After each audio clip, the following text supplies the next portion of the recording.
Maraming mga professional beggars ang bubudol. Yung iba may dalang prescriptions galing sa doktor, merong may sakit sa bahay.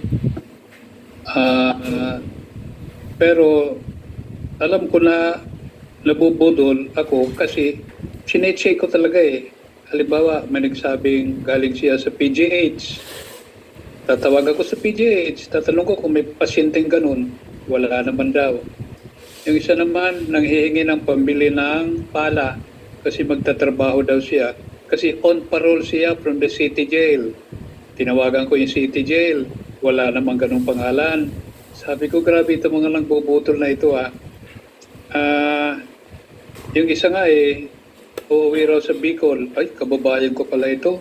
Pinakita niya yung mga galis niya, nasaksak na siya sa Maynila, kaya uuwi na siya sa Bicol.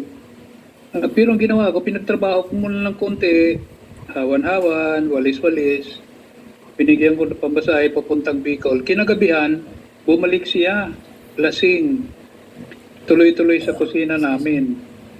Nagdidemand na pakainin daw siya kasi nagtrabaho siya. Akala ko nakaisa na ako, nakatulong na, pero nabudol pa rin ako. Pero yung pinakamaganda na nakabudol sa akin, yung hinimatay na binata pagkatapos ng misa, hinimatay sa pintuan ng simbahan. Dinala namin sa office, paypay dito, pati si Father, paypay. Nung matauhan na siya, very apologetic, sabi niya, sorry po, naagambala ko kayo. Hindi ko po talaga sinasadya. Aalis na po ako, salamat po. Sorry po sa naabala kayo. Pero isang nagtanong, bakit ka hinimatay? May sakit ka ba? Hindi po, kasi 2 araw na ako nag-aanap ng trabaho, wala pa akong makita. So 2 araw na po ako hindi kumakain. Pero salamat po aalis na po ako. Nung aalis na siya, yung mga kasama ko nagbunot ng pera sa bulsa. O ito, mag-breakfast ka muna. O ito, pambasahin mo, ito. Wala. Siguro easily mga naka 3,000 yung lalaki. Hindi siya humihingi basta hinimatay lang. Ngayon, okay na yun. Everybody happy. Father was happy. Nakatulong.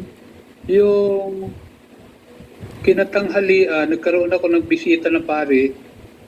Magkwento-kwento kami na nabanggit ko yung isang binata na hinimatay. Sabi ng pare, yung ba yung naka-checkered na polo shirt? Oh, yun nga, naka-checkered nga siya. Naku, hinimatay din sa amin yan. Yung pala yung racket niya, sa labas ng simbahan, pagkatapos ng misa, hihimatayin siya. Sabi ko, alam nyo, hinangaan ko yung lalaking yun. Hindi nang hihingi, walang dalag prescription, hinimatay lang. Tapos, nakakuha siya ng pera. Sabi ko, humanga ako. Sabi ni Rani, diskarte. At yung gospel ngayon, yung first part ng gospel, hinangaan ni Jesus, yung dishonest na steward, hindi yung ginawa niya, kasi masama talaga yun, dishonesty, no? Hinangaan ni Lord yung diskarte. At ang sabi niya, sana yung mga tagasunod sa akin, ganun din mag-diskarte. Diskarte how to be creative in loving, how to kill our galit, paano we can suspect the goodness in other people, how we can avoid chismis, ganun. Yun yung gusto ni Lord eh. Kayo, be wise as serpent, sabi ni Jesus, but innocent as dove. Hindi yung innocent na mapapabudol na lang ng mapapabudol. Pero sabi niya, watch out, you should be like the people in the world, magaling dumiskarte. So sabi niya, diskarte rin kayo when you follow me. No? How to be kind, how to be patient, not to keep record of wrongs. Nasa word of God yun eh.